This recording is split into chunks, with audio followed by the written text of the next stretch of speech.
Hi, this is Giselle Chacon coming to you from the lab with food for thought. So today I wanted to talk about the classic argument: do we really need another LA-2A? And I say yes. I love them. I don't care about shootouts. I don't try to figure out which one sounds the best.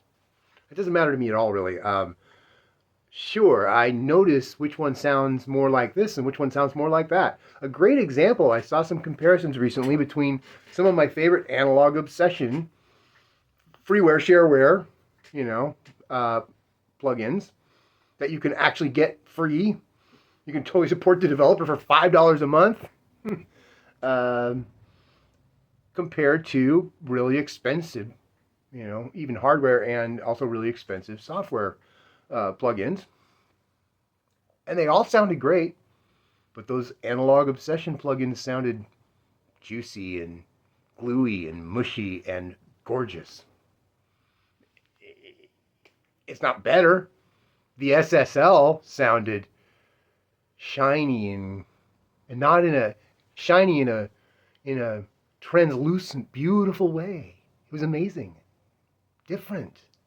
They both sounded great. But the thing I noticed is that one's chewier and gluier, and that one's cleaner and more glossy, maybe is the word I'm looking for. Sometimes there's not even a word, because how do you describe that? But in your mind, you catalog these little differences. And so I want a folder with all these different ones. And if I was lucky enough to have a dozen 1176s, I don't know how many I have.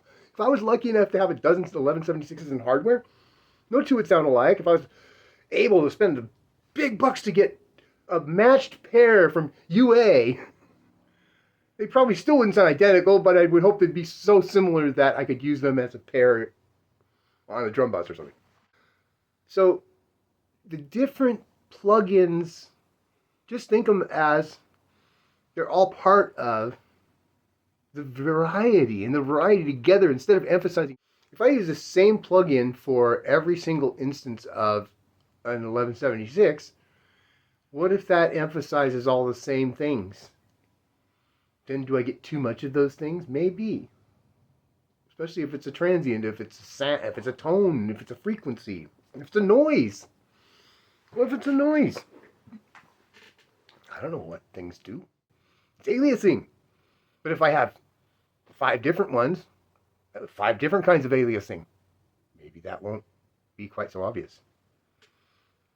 If the mixer is bleeding from channel to channel, there's a little bit getting everywhere, and none of them are really quite alike. There's that natural randomness, like when we do that today. Okay, when you program a delay line, now everybody's learning, oh, yeah, it's good to have some modulation in there. You can go in there and just put a tiny bit, like a Valhalla, right? Or the Valhalla reverb. You can go in there and adjust that modulation, or in a delay, more and more, and so you adjust a little bit of modulation in there. Why do we do that? Because when it moves around, it just feels more natural. That's what the analog modelers in your console, plugins seek to do. And probably that's a good thing. Probably if you're actually going to use a bunch of different channels of, the SSL plugin from Brainworks, it's probably a good idea to go ahead and put them all on different channels. You won't notice the difference. Probably not. But altogether, it might sound a little better if you're going to use it that way. Or you could just use a lot of different ones. But for me, it's all part of the adventure. About learning them and seeing which ones are good for what. And yeah, a lot of them just take up space. If I was all about just boom, boom, boom, churning stuff out, I would do it completely different. But, I spent 50 years of my life just churning stuff out. And now I'm more interested in taking my time and finding just the right tool for the job, just the right rows for my arrangement. You folks have a wonderful day. Be blessed, make great music, and see you soon.